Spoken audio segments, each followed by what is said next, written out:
Welcome back to another edition of the True Crime Show, featuring the most shocking killers in true crime history and the authors that have written about them. Now on today's show, I'm about to be joined by my guest, Alan R. Warren, who is the host of the popular true crime history radio show House of Mystery, which is part of the NBC News Talk Radio network.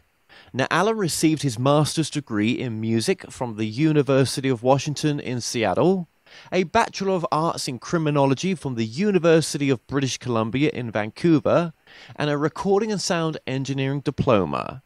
Now, Alan has written a number of best-selling true crime books, and he joins me today to discuss his latest book, Doomsday Cults, The Devil's Hostages. Alan R. Warren, welcome to the show. Oh, it's my pleasure. Thank you for asking me. Oh, it's always great to have guests on that I've got an interest to myself as well, and you definitely have with some of the books that you've written. I mean, I was just reading your intro there as well, and you've got a degree in criminology. Was that right? Well, yeah, I do. My master's is in music. I have a doctorate given to me for religious studies and diploma, actually, in criminology. And obviously you've got a degree as well in music technology, is that right? Yeah. Yeah, music. Okay. And how, I mean, why was that? Why was that music technology there with the criminology? I think with me, I came from, I was an autistic kid. I still am autistic. And so when I was young, I didn't have a good speaking ability, but I loved radio and music. And I think music is what pulled me out. It was kind of the stepping stone to get out. Right, I've got you. Okay. So first of all, Alan, just tell us, why do you write books on true crime? What was the passion behind that? I think for me, always listening to crime shows as a kid on the radio, and that got me into radio and crime. And I'm not as interested in the actual gory details of the murders as I am in the justice system and how it operates. And that's in several countries, not just in Canada, US, or England. I'm interested in that totally. And how many books have you actually written on true crime that have been published? 16 now, I believe, published. Wow, okay. So your first kind of paid job in this field was, I believe, the True Case Files magazine? Yeah, that was the very first one, yeah. That's when I started doing articles. And Serial Killer magazine as well. I did 3 articles for them, I think. And you've also got your radio show as well. Just tell us about that. It's syndicated now on the NBC News Talk Radio in Western U.S. and Canada. So out of Seattle, but we go right down to L.A. and over to Salt Lake City. Okay, wow, wonderful. Okay, well, we'll link your books and your talk show up in the description below. Now, am I right to say that you're more than an armchair researcher? You actually go out there in the field, you have done, met family victims as well? Oh, yeah. Yeah, it's very important to go firsthand. There's nothing like being at the place as well. And to get a better picture of what went on during the crime and how it affected the people in the neighborhood, you have to be there and you have to talk to them. Otherwise, you know, you're just not going to get a good feel for it. Well, no, and there is a lot of armchair researchers, because I've been in the field of alternative spirituality, metaphysics for a long time, and of course, you know, there's a lot of debunking that goes on in this field as well just recently, right, which we'll get into just a little bit, which ties into your work. But I found that unless you go out in the field yourself, you just don't, you miss things, don't you? There's a lot that's missed out. There's a lot of things, and you're not connecting with the people that are involved. You have to go with your own gut instinct when you meet people and when you're doing work and when you're researching. And you can't get that secondhand. You can't get that from an article in the newspaper or somewhere on the internet. I mean, it's not the same. No, absolutely not. And I think this career for you, am I right to say it started in your 40s? Yeah. Oh yeah. Yeah. Well, I think, but I came out late. You got to remember that I didn't learn to ride a bike till I was 17. So things are much further behind for me than they are for someone, except for now I'm close to 60. I wish I was 30. Because I feel I have a lot to accomplish in a short time because the gas tank is more than half empty, right? Well, So there's so much for you to choose from. There must be so much choice out there of books that you could do in this field. I mean, there is. yeah. Yeah. I mean, what's your... I've got Yeah, go ahead. I've got 6 or 7 going at a time, always. I always have. And when I first got a first publishing deal, that was kind of a surprise because I had a lot ready to go. And they were a little bit surprised, and a lot of people were as well. But it's not like I haven't been writing, it's just I haven't been published. I guess that's the way to say it. Yes, absolutely. And of course, you've published some amazing books. I've said that already. And I hope to get you back on just to talk about some of them, because the book we're going to talk about today is obviously Doomsday Cults, The Devil's Hostages. And we're going to go through that in depth in the 50 minutes that we've got together. But yeah, I can, I mean, look, when I watch Netflix nowadays, there's just so much on there, as you know, and Amazon as well, and many other platforms, right? Yeah. But there's a fascination with this. And when I have done my own research as well, personally, into the Making a Murder and the Avery case, and knowing someone that knows someone that was on that task force, that there was another side to the story, completely. Oh, yes. Yeah, that was one that was not covered very well. I can't blame anybody, but I've actually met all of them, talked to all of them, had Ken Kratz on the show a couple of times, of course, the prosecutor that nobody liked, and I covered that quite extensively, but it's not surprising to me because when you've been out researching in this field, you realize that's how it is. And if anything, Making a Murderer kind of gives you an example of why I want to write the crime books I do. Because I don't just go over the crime, I'm going over the effects on everybody. And that kind of showed it, just not completely, but it showed kind of what I like to do in a book. Yeah, absolutely. I mean, I thought the Staircase Killer, I thought that sort of did show both sides a bit better, a bit more balanced. But like you say, you've interviewed some of the people on the Avery. What's your take on it then? I mean, it's such a complex case, isn't it? Yeah. The thing is, anytime you're dealing with crime, the problem is we get our emotions and our feelings involved. And that kind of sways us. So you go in, Ken Kratz, he's not a very nice guy. So you don't like him. You don't want to like him. He does bad things, but yet you can't let it affect the job that he did. So I kind of look at it. I sort of think, in my opinion, after everything, I kind of feel I'm on the fence, but I think Avery was probably involved in the murder of Teresa Halbach. And I kind of leave it at that. But maybe not. That's a really unsolved case for me. Yeah, and for some of these docu-series, which have become quite hot, really, haven't they? And there's so many, and they're done so well nowadays on such a different type of budget to what they were years ago, because these different platforms have come along and just totally reshaped the way that we consume our media, right? Which is a good thing, I think, right? But sometimes, where's the victim in all this? Where's that poor victim that lost their life? Exactly, and that's sort of what needs to be covered in these crime books and documentaries, and that's what's missing. And so hopefully I do that well enough with what I do.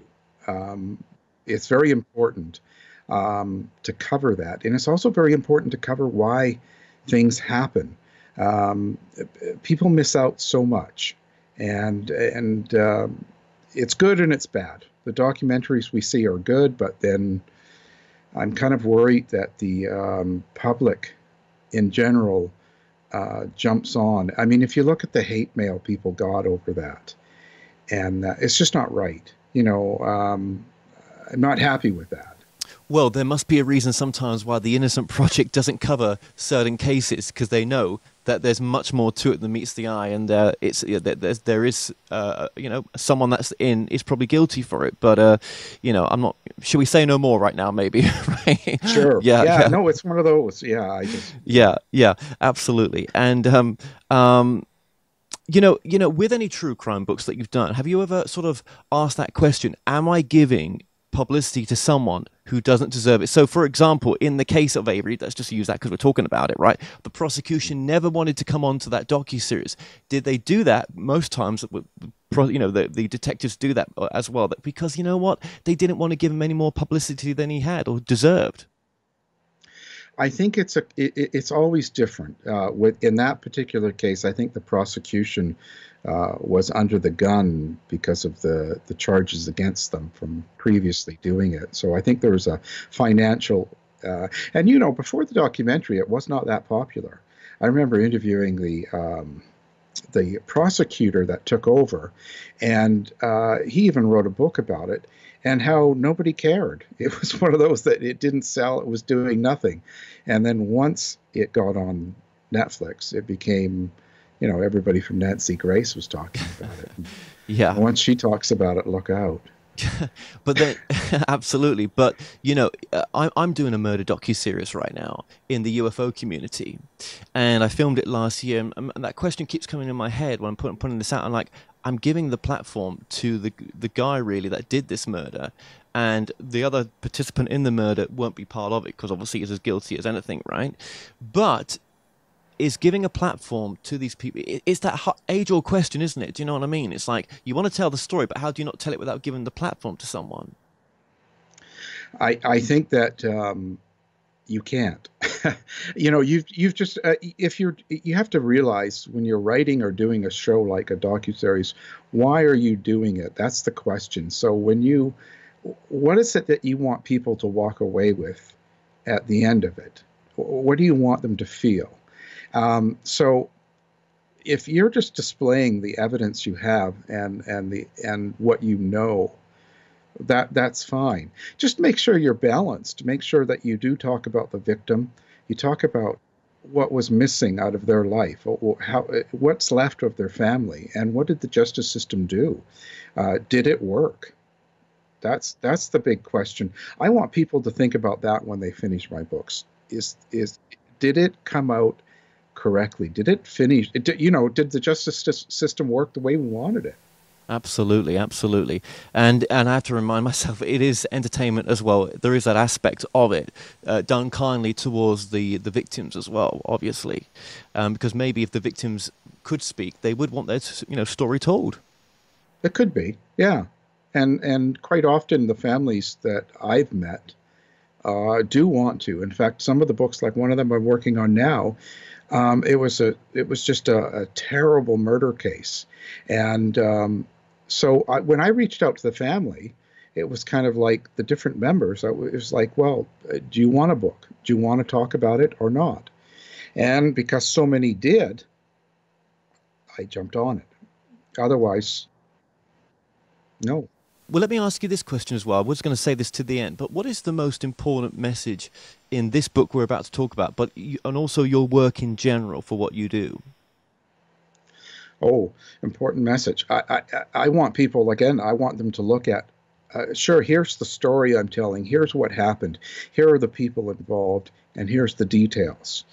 But what did we do as a society with this crime or this cult or this event that happened? So what did we actually do? How did we handle that?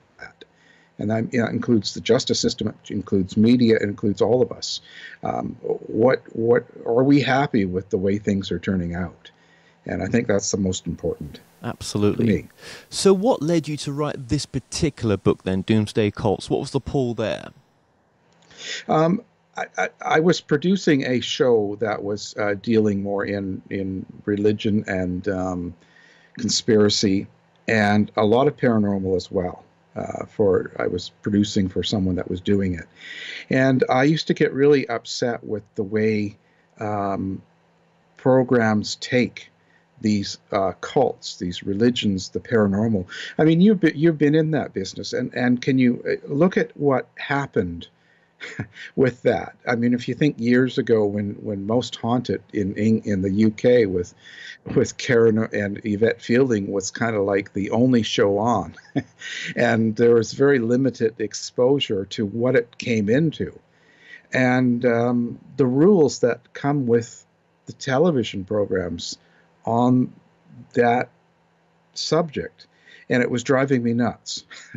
It was driving me nuts because you can have a really good concept. You could be really out there to learn something about any of these subjects by being involved, and all of a sudden, over in the UK, you got Really TV. It's just you got all these programs that are nothing but that category, and they all have the same rules. They all have the same angle. They all have the same look.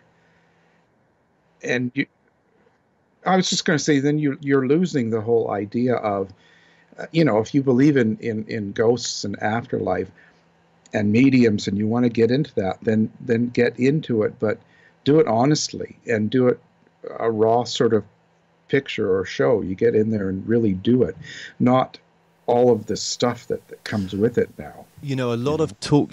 Okay, so there's been an explosion in true crime. Like, definitely. Look at the amount of podcasts. Same thing with the paranormal and esoteric and metaphysical and alternative and conspiracy. Massive, massive explosion of content. And so many. Anyone could be a host nowadays. You don't need to go to university to study to be a radio broadcaster, right? And you can monetize it as well, right? It's so different, right? But there's a lot of people in my game, I feel, that just massage the guests and, allow them to talk, which is fine. And I probably was guilty of this at one point, 100%, and just, believe or just, give them that emphasis to say, well, whatever you're saying must be true and I won't question you on it. Do you know what I mean?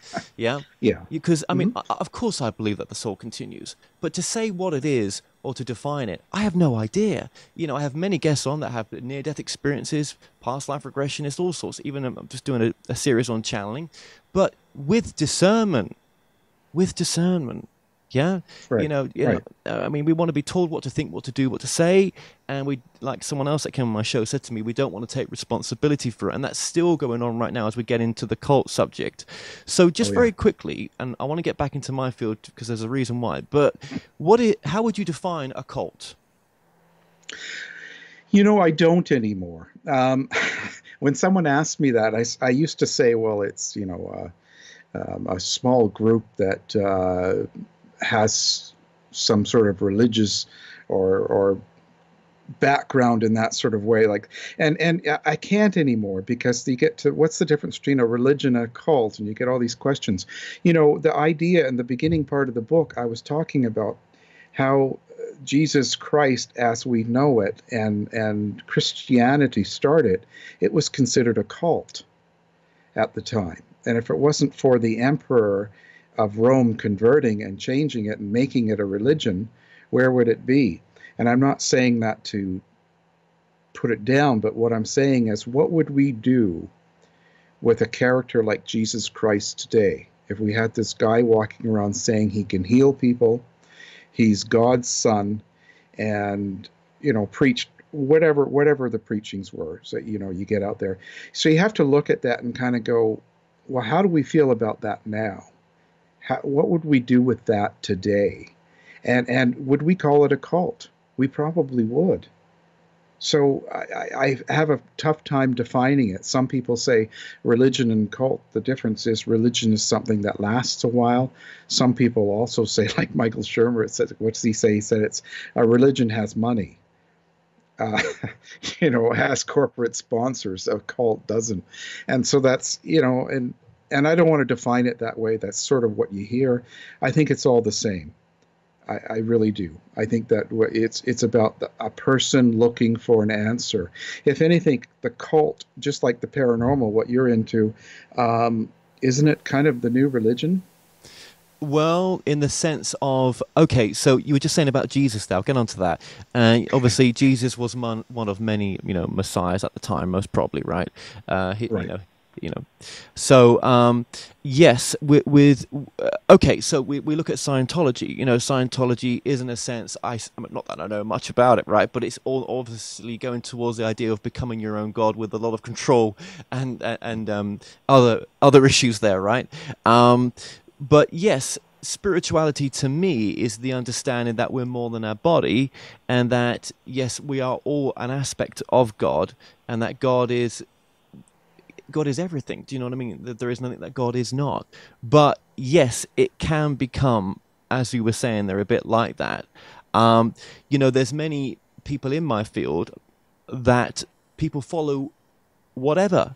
And no matter how wrong the information that comes out of their mouth and is proven wrong in the future, like David Wilcock or Corey Good or Kerry Cassidy, they they're almost like someone's very special to people. Do you know what I mean? And you can't say anything wrong. There's those people that will hang around with them no matter what they did wrong. Kind of like a few of the people in your book, right? Yeah. Well, that was kind of, oh, well, that's how most of them make it, you know, in doomsday cults. It's kind of that way. And the sad thing is, in a lot of the ones I covered in the doomsday cults, even after all said and done, even after they're like David Koresh from Waco is long dead and gone, they still have believers, they still have followers. And a lot of the followers that, you know, I've talked to, and even on some of the shows that called in, they're waiting for him to return. They're waiting for David Koresh to come back. Absolutely. It's so crazy. Well, So well, look at the QAnon. Look at that nonsense. it's it's not there is a point when the person, the soul, um, buys into their new cult leader or their new religious movement, and then there's a point where it goes beyond the leader and it becomes the teachings, and so the teachings carry on. So there's a point when that cult no longer is just a cult, it's really a religion. People start giving their faith to the teachings. So whoever is teaching it can pass on, can move on, or they can be replaced or killed or whatever the situation. But the bottom line is people have now bought into the teaching. Scientology is a perfect example. L. Ron Hubbard. Long after Mr. Science Fiction writer is dead, people are living, or they're creating, they're running society in their own little community as if he's going to come back. You know, he's returning to Earth, but until he does, we're going to carry this on. It's Yeah, yeah, you know. absolutely. And you know, one name I'll mention, Alex Jones. Oh, Where does he fit in? Because he's on that fringe of conspiracy. Yet he, you know, even after being deplatformed, he's still got that cult following that have kept him going and continues to keep going. You know, right. and yeah, go ahead, go ahead. Alex Jones. You know, I used to follow him on the radio, and and I know, and I used to actually I worked after him. Like when I'd go in, he would be finishing his show when he was, and he was a nutcase then. And he used to say things like, oh, what was some of them? He would say stuff like that they're spraying us with things in the air, and it goes into the water, and it's making our shrimp commit suicide. And I used to think, now, how does a shrimp commit suicide? Do they consciously jump on land? Like I used to make fun of him. But now all of a sudden, you know, 6 million subscribers and he's like this Mr. Big Deal. And he's got the Donald Trump coming on his show. Holy cow, what's going on? And I almost think that this whole, well, that, you know, politics is turned into a religion. Your followings of Donald Trump and even over there at Corbyn, you know, all these people that they almost get a following that no matter what they do, they're totally in love with them. Is what they say and do is everything that there is to believe in, and I don't quite understand it, but Well, can it be the opposite sometimes, where you disagree with someone, and so we class that group as a cult? there is a point to that. But um, when people start, you know, this is where it's different. When people start doing things devoting their life, giving up their finances, giving up their friends and family, starting to change everything about themselves to follow this new movement, whatever it is. That is starting to become a cult rather than just a belief, rather than just something, yeah, like I believe in what this person says. Yeah, I believe in, like the Jim Jones. I believe in interracial marriage and having children and all the way he started, accepting all colors, all breeds, everything. Well, that's great. You can say, yeah, I believe that. Go for it. I'm supporting. Here, I'll give a donation. That's all great. But when I actually give up my job, give up my family, move in, go to Georgetown and work 12, 14 hours a day and eat rice and then kill myself. uh, there's a point where you can support someone in everything, or even not support and say, no, I don't agree with you. I don't believe in that theory, and really dislike that person, but you're not killing them. Like there has to be kind of this middle ground. Yeah.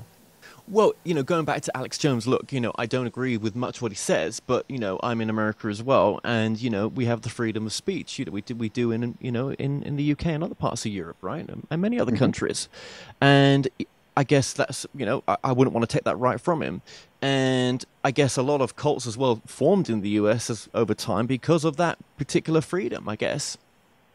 Well, yeah, and I think it's all good. It's just when you start interrupting in people's lives, you start destroying people's lives, that it becomes dangerous. And actually in the book, I'm not really commenting, I'm not suggesting any actions toward anybody I talk about. It's more about it's more about in this particular one, this is one of the books on cults, and this is just about doomsday. So every one of these have the same formula. They usually start out with something like we're giving yoga, meditation, some sort of holistic eating. They have some sort of very, very passive, very enjoyable entrance, to it. And then what it does is it starts to manipulate. It starts using people labor wise, sexual wise, financially, all these different things that they take over they break down their own self to become something different. And it's that, so it's, yeah, there's a freedom of speech, but there's also something that we have to protect, especially when children are involved. Well, yeah, and we'll get into some of the stories where, well, a lot of your stories involve families, of course, and and children, and it's horrific what some of these families to go through, and yeah, and there is a sort of political philosophy that sort of curves itself through some of the cults as well, and doomsday cults. Right, right. It's always about the it's an Armageddon. This is the end times. The leader of this group is going to be the leader. He was chosen, he or she, but mainly he has been chosen by God to lead you and then lead a new army into the new world after the Armageddon happens. And this is the person that's been chosen, and we have to follow this teaching and do whatever. And it's always that sort of formula that's going on here, So, right? so just to clarify that, doomsday cults are apocalyptic and sort of rebirth. Then, Exactly. This is the end times. We're living in it now. For whatever, they all had a little variance in why it was ending and what was going to happen, but they were the ones chosen by God to lead a group of people to rebuild in the new world. And that's kind of the concept with all of them except for one that I put in there, and that was only because they were the vampire cults. Their actual following wasn't about Jesus or God or any of the Abrahamic gods. So it wasn't as they had a different idea between what was going to happen. well, let's start with the first cult then, obviously, because I'm from this field, the UFO religion type cults, right? Which Heavens. yeah, Heaven's Gate, right? Where they was going to be picked up by the spacecraft Teller, and obviously that changed, and there was something terrible that happened, which I'll let you explain. Well, and when you look at that again, when you look at the leader of the cult, there's always some sort of he had a real problem with being homosexual and having gay tendencies. And so, with that, he wanted to remove his genitals. So he wanted to become asexual, and he sort of passed that on.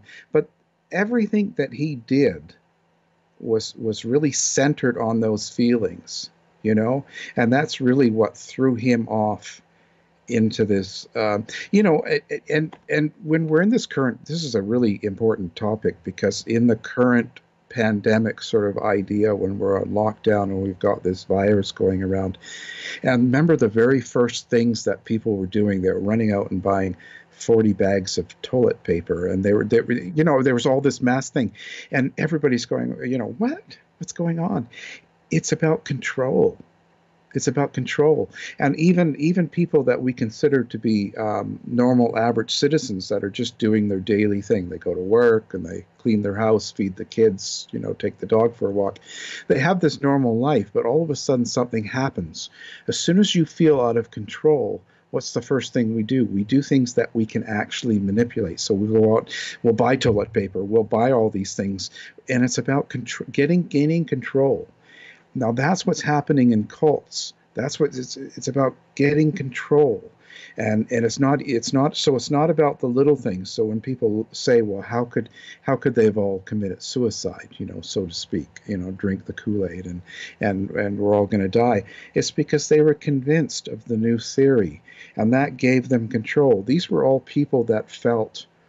You have to look at the people that fall into these cults where they actually commit their lives to it, and they have elements that are missing. They're susceptible for reasons, and so a lot of the followers in these, like your Heaven's Gate, they have they need a feel of validation. They don't have that validation. They don't have an identity, and along comes a leader, which gives them that. It gives them a sense of purpose, and it gives them some place. And you have to be somewhat suggestible as well when someone's telling you these stories, when like with the Heaven's Gate and Hail Bob, and the whole idea in the spaceship, and we're going to transform into the new being, and we have to do this in order.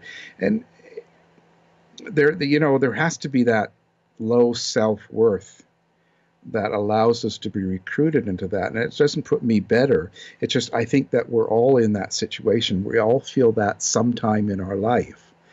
So it's about happening at the same time, and coming across that. And I think that's where these people get caught up into this. And that's really the sad thing. And that's what's going on now.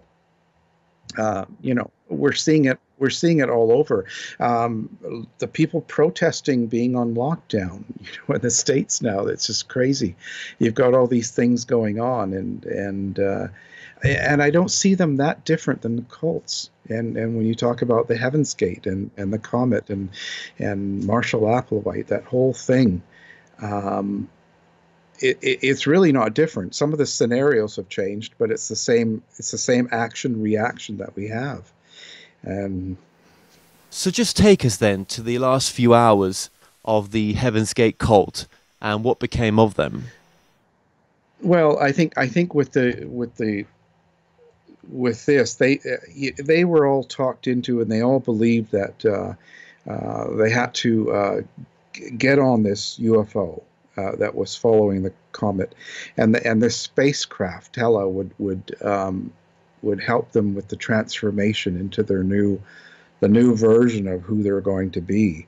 And so they all killed themselves, or not all of them, but quite a few of them killed themselves, because that would be how they enter or graduate into the next level.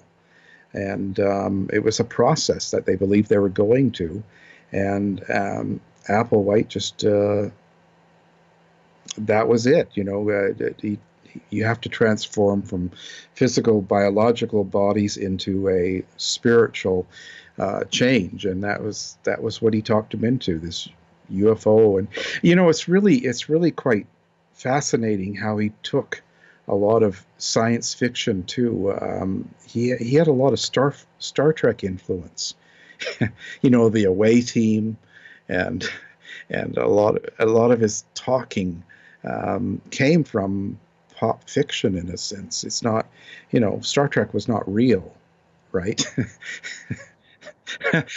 But I almost worry about a lot of people, and when they talk about these conspiracies and they talk about these cults, they're kind of intertwined now, and they believe in a lot of what they see on movies and television as fact. I know. I heard another talk show host, Kerry Cassidy, the other day talking about AI, Skynet, that it's real. And I'm like, wow, they're taking a lot of the movie stuff here right now and using it from popular fiction. And it's And like, why where would does that people come believe from? that? And that worries me because, again, we all have our physical and mental issues. We come and go as we're all trying to get somewhere, and I understand that, but where that comes from, when you're watching television, you're watching a movie. Do you know, it's crazy when we're doing some of the Zodiac things on air with some of the people that were on different shows and stuff.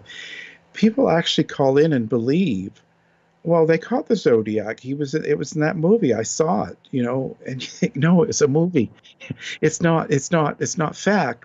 They're just making an entertaining suggestion. They're sort of thinking this is what it, and it's like they really believed it. And that worries me more than the movie itself and about what really happened, because what are they doing? How are they functioning in society when they believe in a lot of this stuff? Yeah, well, And again, your book is reaching a younger audience 'cause it's a bit of a more modern book, but look, obviously with all the cases that younger people won't know of. and I'm surprised when I was the very first time when it launched, and I was doing. I think I was on Coast to Coast, and they're asking about Jim Jones. I could not believe the people that didn't know who Jim Jones was, but they still use the term "drink the Kool-Aid." And I was just going to say, and it just made me realize how fast things go. Each new generation comes up, and of course, they wouldn't be aware of something if you're born in 1980. Why would you? It would be, it fascinates me that everybody in school now, I mean, if school was back up and operating, would have not been alive during the 9/11. That's how fast. That's how fast it goes. And so you think back to your own age. Think about when you were born and the events that were happening then, or even before, 10 years before. How would you know? Like, you didn't live it. So if you turn on a movie or a television show and that's kind of how they portray it, you might believe it.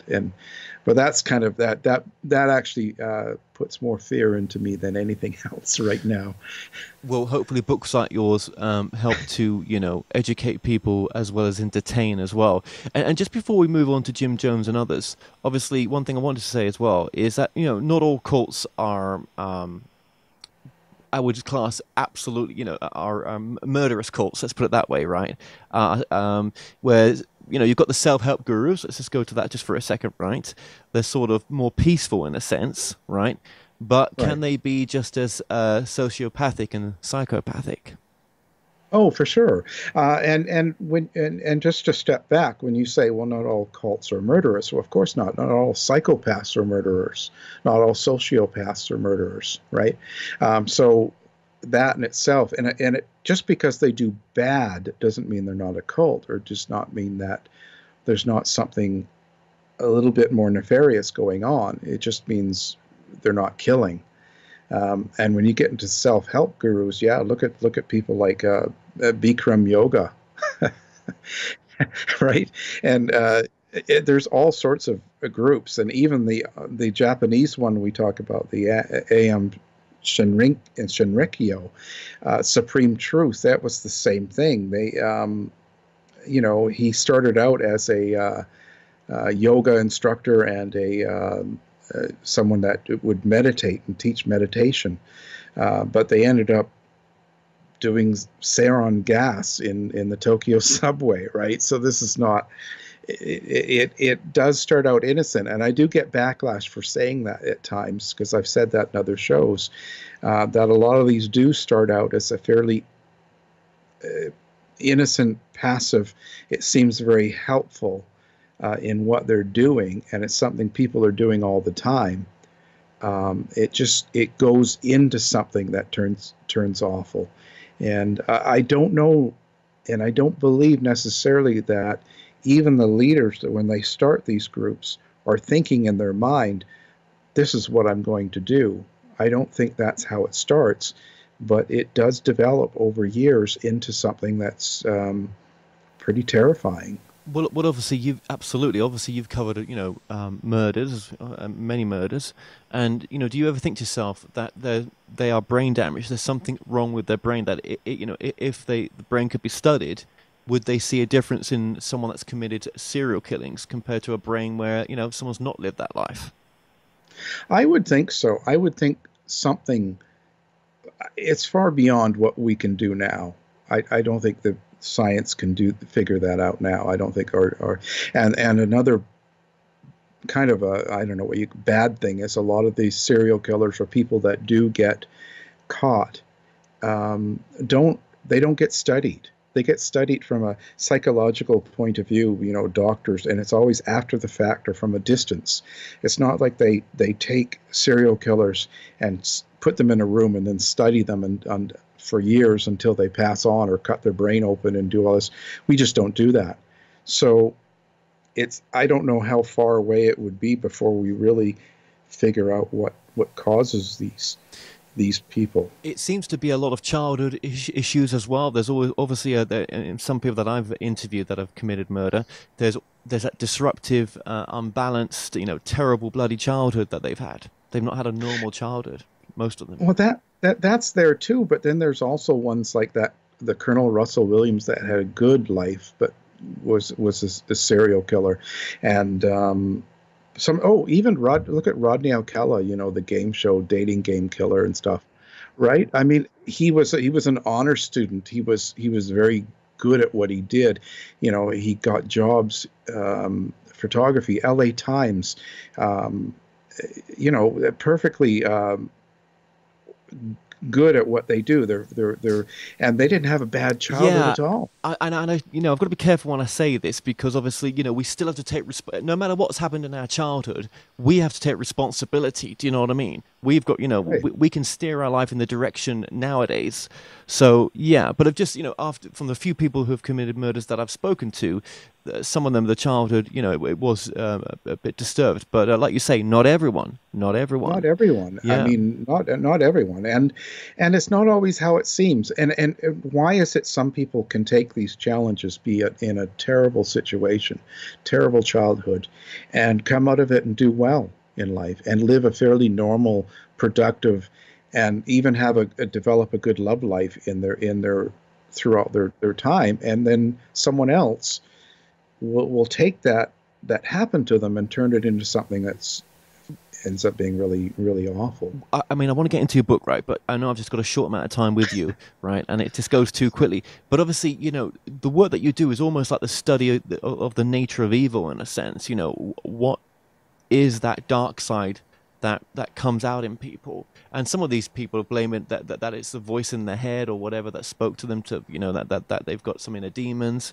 But I mean, it's that fine balance, isn't it? In a sense of balancing it between the light and the dark, if that makes sense. Yeah. Oh, and that for me, that came from paranormal. That come from that study and being part of that world, because people that believe that they're possessed, people that believe in a devil and some sort of religion, right, and demons and they're possessed and all that sort of stuff, the exorcist. So you can follow that, but how much of it's in our head? And even when you get into UFOs and the reptilians and all these different, dogmen, you got all these different things going on.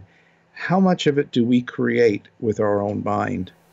That's the question I ask. Well, and so I do that with all of these. And not only that, if the phenomena is real, which, I would think that there is life out there, they haven't, it's not affecting our present moment right now too much, is it? We still got to get on with the crap. Do you know what I mean? Exactly, but it all comes down to us. It comes down to our mind. It comes down to what's around us. We create everything. We've created our financials. We created the countries. We created economic society. We created all these things, and then we look for something different than what we've created. And I think that's sort of how I look at all of this, whether it's cults, whether it's murderers, whether it's paranormal, all of these things that we have around us. We want to structure it. We want to put names on it. We want to categorize it. And then we start creating these rules, which I don't agree with. I always question the rules. Same here. I never liked the rules. I was born into it. But you know what I realized in the end? I've still got the freedom in this society, no matter how we think we're being controlled, to live the life I kind of want to live. So, the rules are there to protect us. I mean, imagine if the police state wasn't there, right? Right. Oh, no, believe me, I'm all for the freedoms and the rights and everything that we have, and I think that it's the best direction, and the world overall is getting better, even though at times in our short little periods of life, sometimes we see bad things, and it affects us, like what's going on now. I'm sure there's a lot of people that are very scared, and it has created a real dark cloud around the world. You know what I mean? And that affects everything around us and how we think and how we see things, and that's what and see what's happening to us in general in the world right now is an excellent comparison to what's happening to smaller groups in these cults, like in the books, and how I talk about these groups. In a way, it's the same thing, just in a much smaller scale. What Jim Jones did with people, and what the Heaven's Gate, and what Branch Davidians and the Solar Temple and all these, what they did was they created a safe place for some people that felt really out of control to get back into a safety and a control, and they could regulate their lives, and they felt good, even for a short period of time. It's the same sort of thing as what's happening now. Well, you look at all the conspiracy crap right now with the coronavirus and the 5G and everything else. It's the same thing. It's the same cycle. Yeah. It's the same thing in a larger scale. And people like Alex Jones, when you get people like that, the reason they're doing well is because fear sells. Fear sells. It does. And they feel someone's in control. And it doesn't fit basic logic because, first of all, we can all make mistakes. So if Alex Jones comes out and says some sort of conspiracy, like the drink grape Kool-Aid, it makes you gay, or he has these ideas and he puts them out there, fair enough, he believes it. But when he starts creating things, and that's with anybody, when he starts saying, well, Sandy Hook never happened, they're actors. And that hurts people. I interviewed two of the parents. Do you know how hard that is to sit there with them and they can hardly say two words, and yet you've got this guy going around saying that, and then you have people going to their houses and attacking them, calling them liars, thinking, well, come on. And so even when that's proven, that's what's the most disappointing thing, because you can prove something that can be brought out to public, but his followers will still go, yeah, no. Well, don't show me the facts. Don't show me the evidence. My mind is already made up. Do you know what I mean? And they're the ones that are watching that Zodiac movie telling me that they already know who did it. And that's that is what's scaring me about the whole thing is the amount of people that are buying into things because of their feelings and not because of what we know to be true. Like, if I was to tell you something, I'm telling you, oh, this is, I'm getting into the QAnon. So if I was to tell you something, some story, and then you believed it, and then all of a sudden it's proven wrong, or it's wrong. Oh, this is that. Why do you keep following me then? Do you know what I mean? Like that. Well, that's what I don't get. Sure, mistakes. There are people out there that have made mistakes. A doctor can come up with what you should take, or what they, and they make mistakes. They make wrong diagnoses. That happens. But when you actually create something, when you lie to someone knowing that you're lying and you've been Yes. caught, they're the Yes. ones we can't, we, They're the there's, dangerous ones. They really are. Oh my they're the gosh. ones. Oh my gosh. Yeah, where do I lead on from that? Because it's so important what you're saying. I mean, it Well, really is just to wake up. But people, would maybe switch this up and say, I don't. This is just, I'm not ready to hear this. But that's fine as well. but it's funny, the followers and the people that listen to me on our show, and there's a few of us, not just me, and I can't believe the people that write in and complain about us because of that. Because they'll, you work for the government, obviously. I don't know how many times I've been Yes, CIA accused agent. Yeah. for, for being on the take.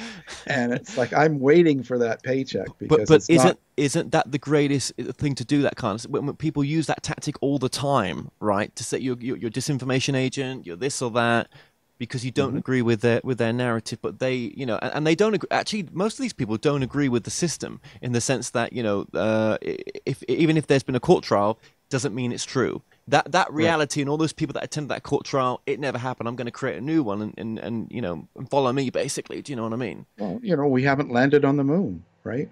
I mean, Nexium, right? That whole magazine and that, and even talking to them or the flat earthers. Um, I give them all total time when I talk to them, and I let them, let's tell me what you believe, tell me what, and just some of it's just crazy. Well, it's like this. When I do in my field, when I've had mediums on or psychics or astrologers, you know what? This one how I feel about it. If it empowers you like a life coach to just push you out of any slum that you're in without getting addicted to it, without and because we can get addicted to so many things, right? If it just helps you in a sense, in a way that nothing else could, just in that moment, that's good. It's like someone coming to clean your house up. Sometimes it's nice to have someone to clean it up, but you don't always want to take the responsibility and clean your own house. Do you know what I mean? Right. Yeah. So, and I'm not against. I mean, there's things I promote, there's things I do, but it's got to be in balance. It has to Yeah. be in balance. Well, Um, whatever gets you through your life. If it yeah. helps people, that's great. That's why a lot of holistic doctors or all of that stuff, I, you know, I used to be more open to things like that for myself years ago. Over the years, I've kind of become a little bit more skeptical of things like that. And, you got Mary with her, essential oils, and she's going to protect you against coronavirus, you know.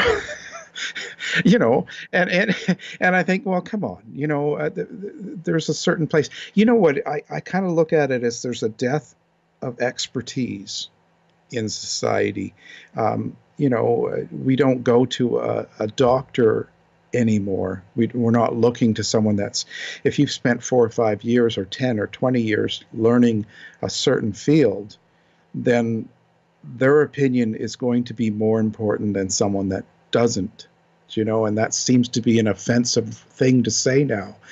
And I don't quite understand that, because it doesn't matter what field. It doesn't even have to be a doctor. If a person that's worked and done something for 20 years of their life, it's going to have a better opinion about that subject than me, who hasn't. I mean, I have feelings about things, but if I want to learn to play the piano, I'm going to see someone that plays the piano, right, rather than someone that tells me. And that's and I in the second book that's coming out about cults after this, I have problems with publishers because they keep sending it back because they get mad. And in the second book, I'm talking about self-help cults, and my whole entrance is about Oprah Winfrey. Love her to death, but why is she doing Weight Watchers? Why is she having a class? She's selling out. It costs you 120 American dollars to go see her for an 8-hour auditorium, where they give you a bag of Weight Watchers chips and different things in the baggie, and she has a few people come up and talk to you. And the thing is, I don't understand. If I want to lose weight, I'm not going to go to Oprah Winfrey, because she's not done a very good job of it over her 60 plus years. a- and I hope you don't get hate mail. I know I get it for that. But I don't dislike her. I'm just saying that why not go to someone that's done something and been successful at it and get their help or opinion rather than someone that hasn't? No, I get the point. Absolutely You get the know, point. Yeah, yeah, yeah. and this is, but we're in the day of Kim Kardashian has more followers than most cable networks. Unfortunately, and I think that's one thing with the coronavirus, it's shown us we're all equal and we're all susceptible to this deadly virus. And, even though it's a small percentage, right, it's still, it does show us something about the goodness in man when we're all trying to help each other right now and Hopefully, and hopefully it help comes out. help Yeah. our fellow man as well. So just look, well, obviously we've got another. I want to do a few interviews with you, and I'm kind of treating this as an introduction, which we won't be doing this again just like this. It's just been fascinating to pick your mind. But going to your book as well, obviously we've mentioned Jim Jones, and I think that's it. That's just very briefly just go over Jim Jones. Now we mentioned that tagline there, of course, "Drink the Kool-Aid," meaning a sort of blind devotion. Towards someone, but Jim Jones had over 900 people plus commit suicide. Just go to the very final few days of Jim Jones and that suicide, and I mean there were children that were killed, families and all sorts. So just tell us about what happened to that cult. Well, with Jim Jones, he the reason he went to Guyana to start his Jonestown was because he had a lot of followers of his People's Temple in San Francisco that were starting to come out and report him for sexual assault and faking healings and all these things. So um, Guyana was a socialist country and it had no extradition with the U.S., so it was perfect for him. And so he went there, started Jonestown. He brought 1,000 followers, so they were all there and living their life. But what happened was some of those people didn't go. Some of them, like the mother would stay back in the States and the father would follow. And sometimes they took some kids. And so some of the mothers were actually complaining, saying they couldn't get their kids back because there was no extradition. And so that's where it started getting shaky. And so what happened was the San Mateo congressman, Leo Ryan, I believe, he actually took a team of journalists and some of his aides down there to check out Jonestown, see if people were being held and treated badly. And the first day went really well, but day two, some people slipped notes to him and some of the journalists, and they sort of approached Jim Jones and said, "What about these people? They're saying they're being held here and they don't want to stay here." And so that really upset Jim Jones. Now, Jim Jones was in a situation then when by then he was already really paranoid. He had a series of bodyguards he had hired. He was heavily on drugs at that time too. And so the combination was bad. He felt threatened. And so when the congressman and his team and some of the people that his followers that they were taking back went to the airstrip, some of the bodyguards came out, shot them. They figured they killed everyone, but they didn't. And then back at the compound, he decided it was time to commit the revolutionary suicide. Um, Now they were told to drink the Kool-Aid or the Flavor Aid. It was actually couldn't even afford the real brand, and he so and cyanide laced. And he was told them he told everybody it would be a comforting death and peaceful and that. And but he made the mistake of telling the parents that, and a lot of them were giving it to their children first. And so when they saw their children were convulsing and foaming and going through this painful uh, seizures, it scared a lot of them, and a lot of them wouldn't drink the Kool-Aid, so to speak. So the truth behind that was he had his guards and people shoot them.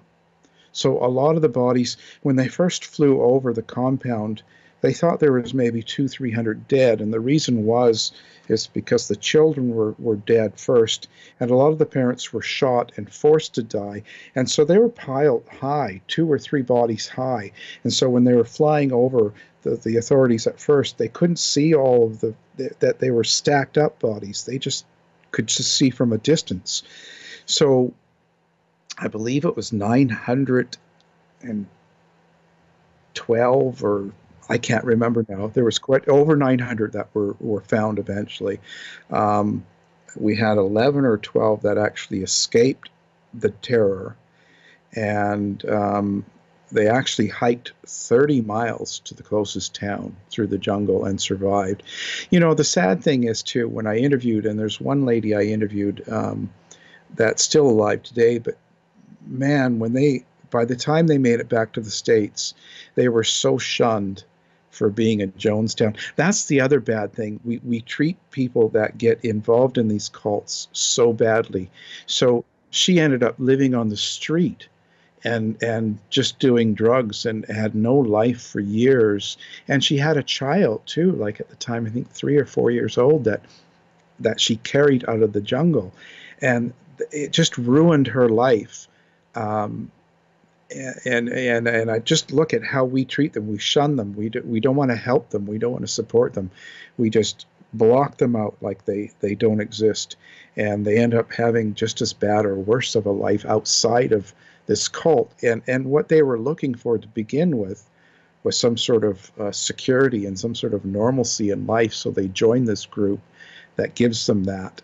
And it ends terribly like this. And so we just sort of don't help either. At the end of the day, the people that go on and survive they're not left with a good life. So that was one of the worst cult events that we've seen in our lifetime, for sure. Absolutely. And there was the Myrtles as well. They actually left the group, but eventually they were murdered, and it was always thought that it was linked back to the Jones cult. Totally.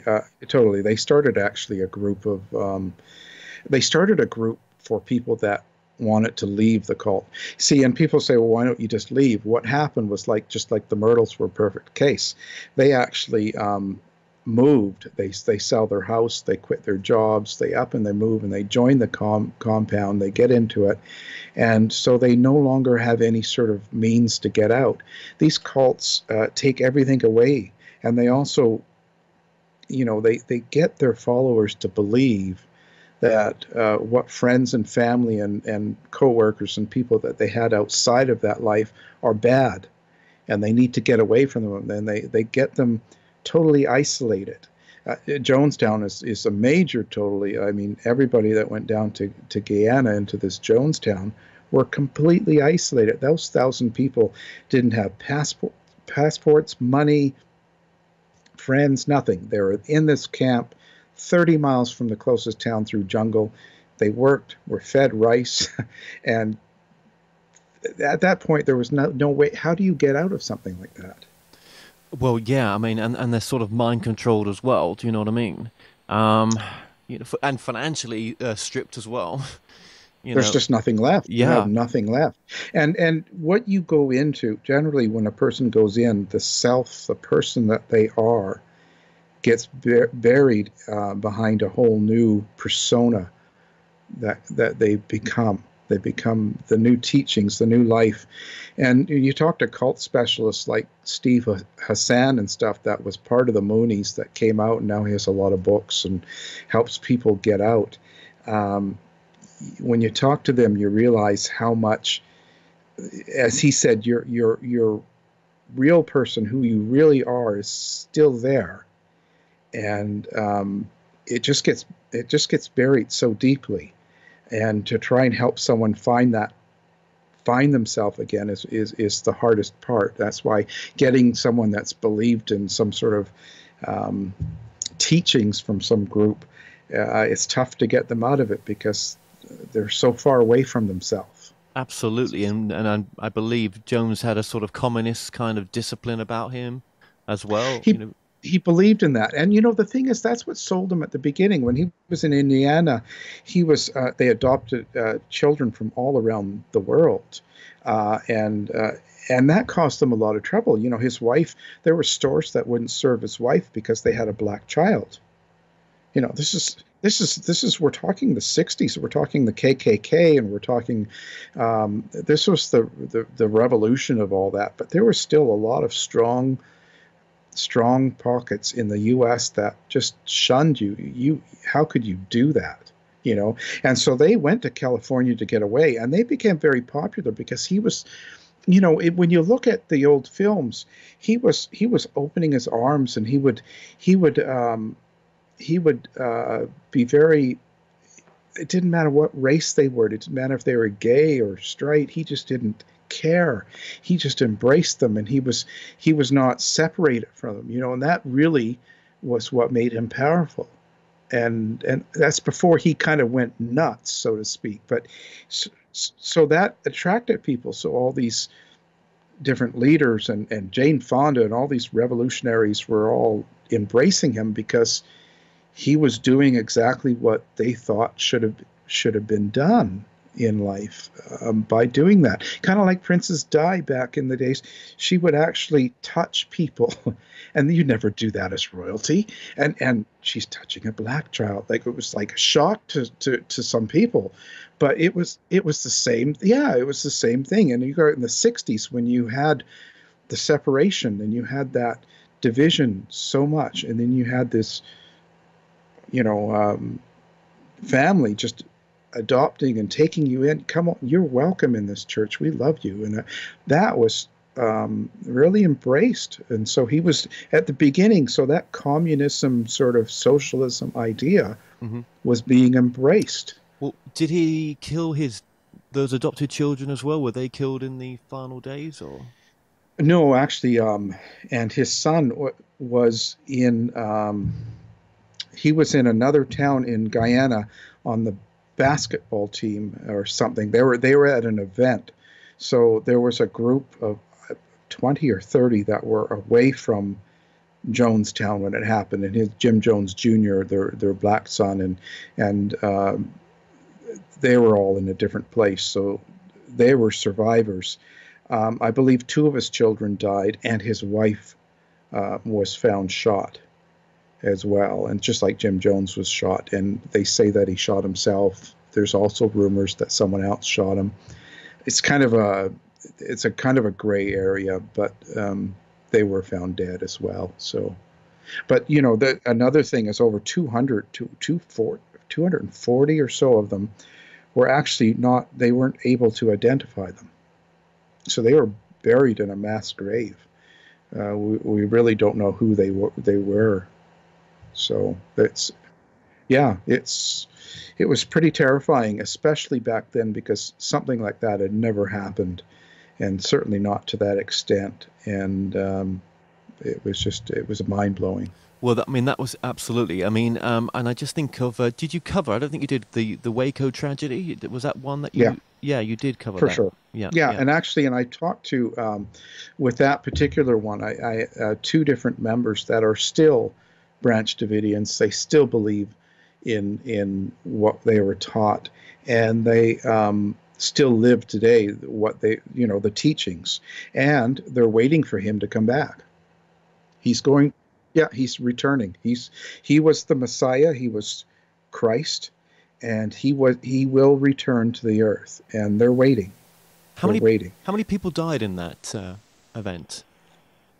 So I'm trying to remember. I think it was 70, something in that area. It was nothing near to what um, Jim Jones was, but and that was mishandled by the U.S. so badly, and that's kind of part of that's led to a lot of conspiracies as well, right? That whole thing, the way it was handled was the whole reason of the Oklahoma City bombing.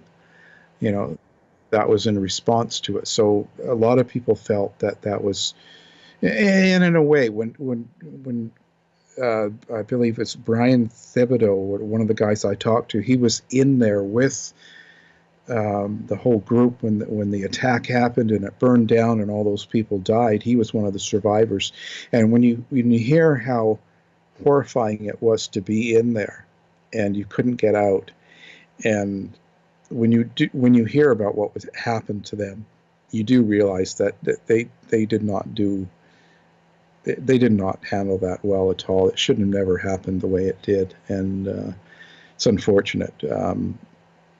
Such a terrifying end, you know. One of the other cult leaders in your book is obviously Charles Manson. And just how does Charles Manson sort of fit in with the other doomsday cult leaders that you feature in your book as well? Yeah, it was the same sort of mentality. He believed the world was ending. There was going to be the race war, the riots, and he believed he was man's son. He was God's son, and he was going to lead them into the new world, and he was going to help shape the new world. Um, Now, what I talk about in this book is there's another thing that happened when he got out of prison in the 60s, and he went to San Francisco. He lived right across from the Haight-Ashbury free clinic. And that's where all of the poor people went, and all the people that were on drugs, and all of the people that were, a lot of his girls that were getting different sexual STDs, and they could go there and get treatment. So, but in that same time, what they were doing there is they were experimenting with LSD. They were giving LSD to a lot of people that were alcoholics. They thought they had a good way of getting people off booze by giving them LSD. That was just part of the 60s. And so this is where they say he learned to use LSD in his favor. So a lot of the teens and a lot of the girls that he picked up to become part of his family, he would give them LSD, and he would tell them stories. And he learned that was a way of having a lot of influence, and having them believe a lot of what he told them. He was also the guy that just like Jim Jones and a lot of the other leaders here, he would focus in on who he was talking to. He would make them feel that they were the only person in the world. So he had that strength about him as well, and it was a combination. So I kind of focus more on some of his dealings and how he was able to work his stories, work his magic to people, and have followings. And this was the Summer of Love. This is where the Church of Satan started in San Francisco. All these groups were huge back in that time, and were getting mass followings, and so there were so many teenage girls, and this was the hippie times. This is one of the girls that followed Manson that I talked to too. Like she said, her parents sold their house and quit their jobs, and they bought an old bread van, and they drove around place to place and crashed. And that's how her parents were living. She was 14. They told her to stay with Charlie. They liked him. And in fact, when Charlie got arrested stealing cars and had her there, the police took her and held her until the parents came and got her out of jail, because she was 14. And what did they do? They just give her to Charlie. Right out of prison. And so that she got, this was the times. And I think that's had a big influence on things, and you have to. It's really important, I think, with a lot of the stories, is you have to set the tone so people realize what was going on in that community at the time. It really helps to understand what happened. Yes, and he was mainly attracted to younger girls, I think 14 to 16 as well. Yeah, and I think he knew that was the best time they were the most influential. A lot of them were homeless. They just went to San Francisco, and they were live free, do pot, and like I said, and there's conspiracies that say that the government taught Charles Manson how to use LSD as a drug of influence. I don't necessarily believe those conspiracies, and just so people know, I'm not necessarily on that bandwagon, but he definitely did use LSD, and he definitely learned how influential it was. Because even Tex Watson, who hated him, who ended up being one of his best supportive friends in a lot of the killings, and he was very involved. When they first were together, couldn't stand each other. Charles, and even Tex Watson, who's alive, said that Charles Manson was able to bring him to parties and give him LSD, and within a couple of trips, he loved Charlie. So he definitely knew how to use it to his advantage. And some of those followers, remained loyal, up to the very end, up to his death. And there's still people that believe in his teachings as well. We still have people out there. Even when he died, how many did he have on Facebook? Like 80,000 followers on his Facebook page. So we're yeah, absolutely. No, it's it really is a case that will continue to be studied. Yeah. Now, just very final few questions. What out of the remaining, obviously, cults that you've studied, what was one of the sort of ones that you might like to discuss as a sort of final one that you think's interesting? I think probably out of the ones that we haven't talked about, maybe the vampire cult. That was interesting because this is where he believed he was an old spirit 400 or 500 years ago. So they don't really, the vampire cult, because they didn't follow any particular religion. And kind of the most unusual thing is when you get into something like this, again, they were so influenced with Anne Rice and and the vampire culture that's created by people that are writers. It's fiction, but they make it their lifestyle. And he believed in the characters, and he looked for other people to follow him, and he found them. And so they had rituals, and everything they did was like watching Interview with the Vampire. It's like watching a movie. They get so intertwined with what they see, and they buy it. They believe it. And that's again one of the most frightening things about cults, and watching the developments and watching what happens and how they get into these things, and it's just totally unexplainable. Yeah, absolutely. Now, your book is available from obviously all good bookstores, and especially online as well. When we are open, right? It just seems like it's Amazon just right now. But we'll link your book in the description. Now, for the podcast, your website is? Oh, it's just houseofmysteryradio.com, and for myself, it's alanrwarren.com. Okay, well, your website's been coming up on the screen throughout this interview as well. And I just want to say, Alan, just thank you so much for joining us today. Well, thank you. It's been a pleasure.